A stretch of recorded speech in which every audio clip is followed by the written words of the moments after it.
ખેડૂત આંદોલન છે તેની 13 દિવસથી લોકો ઉપવાસમાં બેઠેલા છે। એમના સમર્થન માટે આશરે 15 થી 17 જેટલી ઘોડીઓ સાપર છે, રંગપર છે, કુંભારિયા છે, વાદરવાથી અમે લોકો ખેડૂતના સમર્થન માટે આવ્યા છીએ। જેતપર ઉપવાસ આંદોલનને અશ્વ રેલીથી સમર્થન કરવામાં આવ્યું છે। વાદરવા, સાપર, રંગપર સહિતના ગામોનું ખેડૂત આંદોલનને સમર્થન। અશ્વ રેલીથી ખેડૂત આંદોલનમાં જન સમર્થન ઉમટ્યો। જેતપરમાં ખેડૂત આંદોલનને વધુ એક મોટો ટેકો મળ્યો।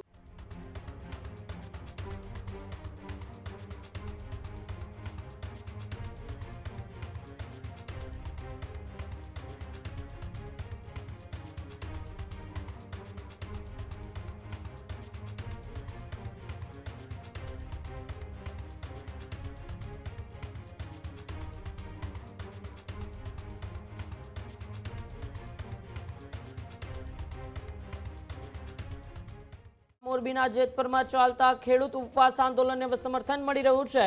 જેતપર ઉપવાસ આંદોલનને અશ્વ રેલીથી સમર્થન કરવામાં આવ્યું છે। મોરબીના અનેક ગામોમાંથી ખેડૂતો અશ્વ સાથે જેતપર પહોંચ્યા। વાદરવા, સાપર, રંગપર સહિતના ગામોનું ખેડૂત આંદોલનને સમર્થન। જેતપર આંદોલનને દિવસે ને દિવસે સમર્થન છે તે વધી રહ્યું છે।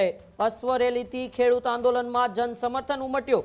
બાઇક, કાર, ટ્રેક્ટર અને અશ્વ સાથે ખેડૂતોનો કાફલો છે તે જેતપર ખાતે પહોંચ્યો। જેતપરમાં ખેડૂત આંદોલનને વધુ એક મોટો ટેકો મળ્યો। અશ્વ રેલીથી આંદોલનકારીઓમાં પણ નવો ઉત્સાહ જોવા મળ્યો। ખેડૂતોના સમર્થનમાં ગ્રામ્ય વિસ્તારોમાંથી લોકો છે તે લોકો ઉમટ્યા। જેતપર ઉપવાસ આંદોલનને વિવિધ ગામોનો જોરદાર પ્રતિસાદ મળી રહ્યો છે। ત્યારે દરેક સામાજિક સંસ્થાઓ હોય, સાધુ સંત સમાજ હોય, આ તમામ એ જેતપરમાં ચાલતા ખેડૂત ઉપવાસ આંદોલનને સમર્થન આપી રહ્યા છે। ત્યારે ગઈકાલે 13મા દિવસે અશ્વ રેલીથી ખેડૂત આંદોલનને સમર્થન આપવામાં આવ્યું।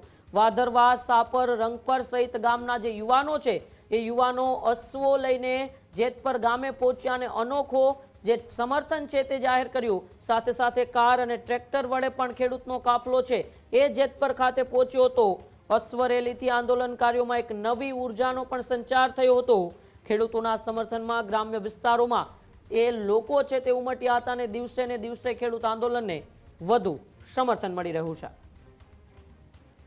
અમે જેતપર મુકામે અત્યારે ખેડૂત આંદોલન છે તેની 13 દિવસથી લોકો ઉપવાસમાં બેઠેલા છે। એમના સમર્થન માટે આશરે 15 થી 17 જેટલી ઘોડીઓ સાપર છે, રંગપર છે, કુંભારિયા છે, વાદરવાથી અમે લોકો ખેડૂતના સમર્થન માટે આવ્યા છીએ। અને સરકાર સાથે એવી અપેક્ષા છે કે આ લોકોને પૂરતું વળતર મળે અને આ ઉપવાસ ઉપર બેઠેલા લોકોને જલ્દીથી જલ્દી ઉપવાસના પારણા કરાવે એવી આશા સાથે અમે લોકો આજે ભેગા થયા છીએ। અત્યારે અમે જેતપર મુકામે અત્યારે ખેડૂત આંદોલન છે તેની 13 દિવસથી લોકો ઉપવાસમાં બેઠેલા છે। એમના સમર્થન માટે આશરે 15 થી 17 જેટલી ઘોડીઓ સાપર છે, રંગપર છે, કુંભારિયા છે, વાદરવાથી અમે લોકો ખેડૂતના સમર્થન માટે આવ્યા છીએ। અને સરકાર સાથે એવી અપેક્ષા છે કે આ લોકોને પૂરતું વળતર મળે અને આ ઉપવાસ ઉપર બેઠેલા લોકોને જલ્દીથી જલ્દી ઉપવાસના પારણા કરાવે એવી આશા સાથે અમે લોકો આજે ભેગા થયા છીએ। અત્યારે ખેડૂત ભાઈઓ છે ખેતરમાં ડ્રોન ઉડાવતા હોય છે ત્યારે આપણે એક પ્રશ્ન સતાવતો હોય છે કે જે આપણે અત્યાર સુધી જીપીએસ ટેકનોલોજી વાળા ડ્રોન વાપર્યા છે, જેથી કરીને મોબાઈલ ટાવર છે અથવા તો હાઈ ટેન્શન લાઈન પસાર થતી હોય, કોઈ વૃક્ષો હોય, ત્યારે જે જીપીએસ ટેકનોલોજી વાળા ડ્રોન છે એમાં ટકરાય અને ટ્રેસ થાય છે। પણ એગ્રીવન લાવ્યું છે જીએનએસએસ ટેકનોલોજી ડ્રોન, જેથી કરીને એ ડ્રોન છે એ કોઈ જગ્યાએ ટકરાય નહીં, પોતાની રીતે જ ડિસિઝન લે છે ને મૂવ થઈ જાય છે, જેથી કરીને જીએનએસએસ ટેકનોલોજી ડ્રોન છે એ વાપરવાનો આગ્રહ રાખો। ત્યારે જ ન્યૂઝરૂમ ગુજરાતની યુટ્યુબ ચેનલને સબસ્ક્રાઇબ કરો અને ઇન્સ્ટાગ્રામ અને ફેસબુક પર ફોલો કરો। અપડેટ રહો, સત્યની સાથે રહો।